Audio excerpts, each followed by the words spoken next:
Хай, өглөөний хүрэлтээ авъя. Тэр бондгор уттай нөхрийг бах. Өөрөө босхороо задлаг. Юу гэдгийг би бараг мэдчихэв. Өчигдөр мопедны хүнжил цагчлаа гэж тэгжсэн.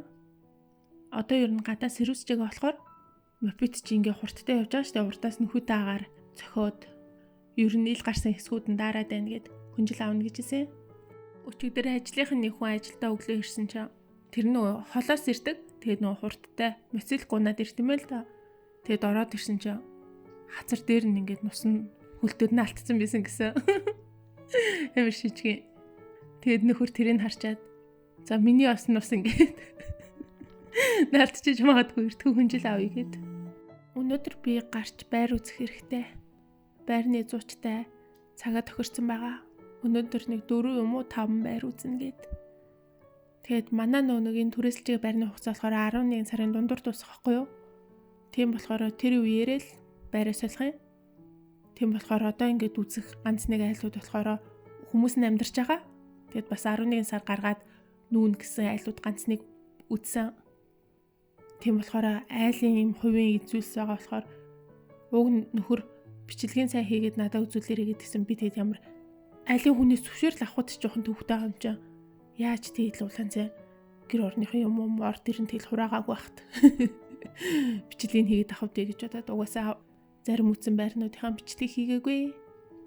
Гэтэ ер нь надад ихт дууд амар юм уриалгаа хайтайгаа штэ би тийм болов гэж бодогцоо. Эсвэл би амар ааштай байт юм уу мэдгүй.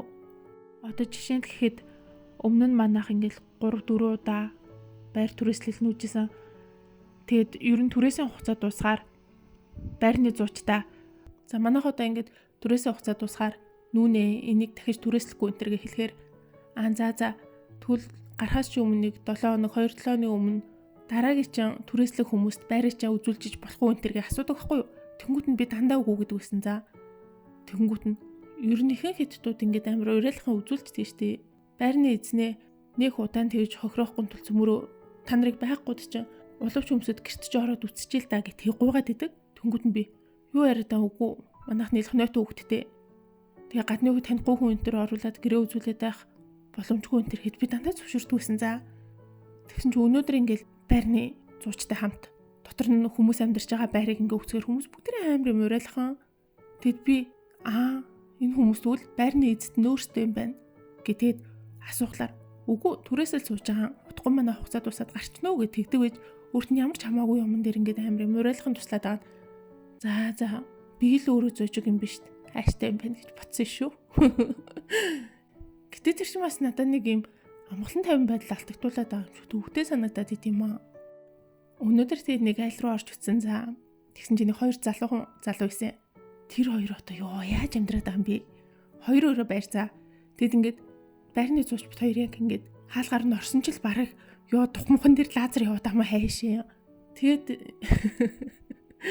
тэр хоёр болохоор хаалгын тогсон ч код хийгээд орчихоо гэ кодоо хэлээдсэн байхгүй юу өөртөө ирж хаалга онголохгүй тэгээд бит хоёр орсон чинь 2 залуу сууж исэн. Тэнгүүт ингээд оронгоо том өрөөнтэй. Тэгээд том өрөөнд нь ингээд амар олон юм тоног төхөөрөмж юунуудаа тавьчихсан. Тэгэд ингээд өөртөө юм чихвч зүүсэн за. Тэгэд ингээд амар том хідэнч дэлгэц байгаа даа. Тоглож исэн за ямар нэгэн тоглоом.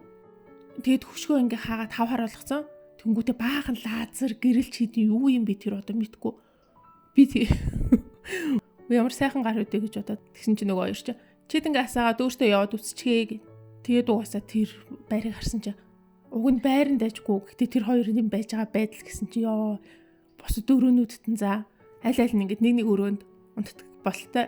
Тэгээд ингээ орд ирээж хураадгүй цаа амар бөхөр. Тэгчээд ингээ бүх өрөөгөр нь бараг шалаар нь дүүрэн юм хоолны савнууд за дандаа ингээд гаднаас хоол захиалж иддэг хоёр болтой. Ямар инээдтэй амьдртий ингэж бодоод. Тэгэд угаасаа тэр байрны үнэн ч ерөөсөө үнтэй хагаад исэн. Тэгээд дээрэс нь хотхон нь ч онцгүй. Тэгээд тэрийг ерөн сонирхгүй. Тэгээд энэ бас нэг байр утсан. Газын балкон дээрээ за. Тэгээд тийм чулуун шалтай. Тэгээд хамгийн дээд давхар болохоор нэг тийм дээрээсээ нэг ингээд борооны ус гойчсон машин ер нь ингээд засвар нь алдагдсан. Хотхон нь мухай битгүй тэгчээд үнэн амар үнэтэй 3 сая 400-500 байлуу. Ерөөсөө таалагдаагүй. Тэгээд энэ бас байрыг утсан Энэ тэжгүй санагцсан хаа очиж ядаж ингээ баррикадын шалтай. Тэгээ тийм наран тал руугаа харсан болохоор дулаахан шалнаасаа хаалдаг газан билетэгтэй гэдэг юм дажгүй санагдсан боловч энтхий орчин ёстой онцгүй. Энэ хуучин байр биш юм бэ чи нэг тийм хотхонгүй. Тэгэд тэр орц байгаа байдал нь ер нь айгүй онцгүй санагдсан. Тэгэд өөр нэг бас түрээслэгч нь байгаа нэг байр үүссэн. Тэр болохоор хоёр хөгшин хүн түрээсэлт юм байлээ. Тэгээ тэр хоёр өөр жижиг байранд орно гэ тэрийгэ өргөжлүүл түрээсэл гүгцэн. Тэр байр надад айгүй таалагдсан шүү. Айгүй дайггүй за ингэ доторх нь болохоор засвар сайтай. Тэгэд хоёр хөгшний энерги орсон байш. Амар дулаахан. Яаж байгаа цонх ерөөсө бүх юм ингэ наран талтай болохоор нар гэрэл дулаан аюусаа ордог нэг айтайхан нэг тийм дулаан нэрхтэй байр байсан. Даанч тэр хотгон нь айгүй онцгүй. Тэгэд бас хуучны байрлага. Ер нь хуучны байрнууд хотгон муутай, зогсоол муутай, хүүхдийн тоглоом багтай. Тэгэд нэг давхраараа юм үйлчлэгээ явуулцдаг. Тэгчээд ингээд хотгондоо машин ороод яваад идэг. Ер нь жоохон онцгүй хотгонтой юм билий. Тэгэд коридор нь одоо юу вэ? Айл болгон бараг ингээ гаднаа за шкафнуудаа гаргаад тавьсан. Тэнгүүтээд гутлнуудаа дандаа гадаа ингээ тавьд юм аашин. Шал өмхөн штэ тэр чин бохор штэ. Тэгээ тэр мөр нэг таалагдаагүй. Тэгээ үнэн ч нэг боломжийн санагдаагүй. Ер нь одоо манайх болохоор 3 саяар түрээслэгийн. Тэгээд дахиад нэг өрөө нэмэх болохоор за яг 3 сая 500-д орох бодолтой байгаа. Тэгээд тэрнээс сэтэрчүүл ер нь бол нэг сонирхгүй байгаа. Тэгээд ер нь байрнууд үсгээр арай гайгуунууд нь үнэтэй. Тэгэд миний үнэнд таарч байгаа нь нэг гачин халтар хуучин байрнууд. Тэгээд өнөөдөр бас үзсэн байрнууд ихэнх нь юм шалны халаалттай юм билэ. Би шалны халаалтанд дурггүй. Тэр нөхрөөс асуусан чи нөхөр үгүй штэ, зүгээр штэ. Харин ч эсэргээрээ илүү зүгээр ахгүй үгүй тэгээдсэн за. Манай хүмүүн шалны халаалттай байр түрээсэлжсэн. Шал тэнэл юм билээ штэ. Яг шал хэсгээр болохоор айгүй юм гайгүй дулаахан хүл нүцгэн ингээ яваад байхад илүү тухтай. Тэгсэр нэг дээгүүрээ малгай өмсөө суучдаг. Ёо. Дээшээ ерөөсөө ингээд халуун болохгүй хүү маань азар тэр үед мөлөгдөг байсан болохоор тэгээд хүүдмал сайхан байсан баг. Тэгээ гурлаа газраараа тэгээд баруун мөлөж явах юм уу хайшин. Тэгээд тэрийг нөхөрт хэлсэн чинь нөхөр үгүй тэр үед чинь зүгээр сөөхөөс тэр халаалтай амир баг өгчдөг гэсэн баггүй. Тэхээс биш шалны халаалт чинь харин зүгээр яг стандартаа бариад өгчүүл уг нь зүгээр гэдэгтэйсэн. Надад ерөөсөө тийг санагдаг угсаа хин мангар юм шиг гэртээ тэгэл хүлнүсээ халаал толгон дээр малгай өмсөөл оролц зүгөө сууж идэв. Тэгээд нөгөө хятадууд өрөөний тоог хэлэхдээ том өрөө оруулахгүй толдог байхгүй яг унтлагын өрөөний тоогоор хэлээд идэв. Тэгэд намайг 3 өрөө үзүүлчихэд 2 өрөө гэж хэлээд 2 өрөө үзүүлчихэд 1 өрөө гэдэг байгаа. Тоо мэддэггүй юм байна гэж бодвоо гэж. За ямар ч ихсэн ингэсгээд нэг 10-аад байр үтчүүл тэр дундаас нэг сонголт гарч ирэх байх. За бүр муугар бодлоо гэхэд ер нь одоо түрээсэлчгээ байраа сунгаад нүүхгүй байх бас нэг сонголт байгаа. Гэхдээ бид нар л одоо ингэ жоохон сүрчигнээд бид нар ч гэжтэй. Би л жоохон сүрчигнээд байгаа болохоос биш. Ер нь хятадууд ингэж байр авах, зарах, нүүх, засвар хийх гэдэг дэр бүр нэг амар тийж стресс болдгоо шүү дээ. Ер нь хятадуудын стресстэй юм нь хөвчлэн мөнгө үйдгийн. Тэгээ тэр мөнгөн шийдэгдчихвэл ер нь стресстэйгүй. Надад бол тэгэл мөнгө ч бас хэцүү тэгэл дээрээс нь 5 тух орчин гэл шаардлага амар өндөртэй. Би өмнө нь нэг бичлэг дээр татврын талаар ярьжсэнийг санаж байна.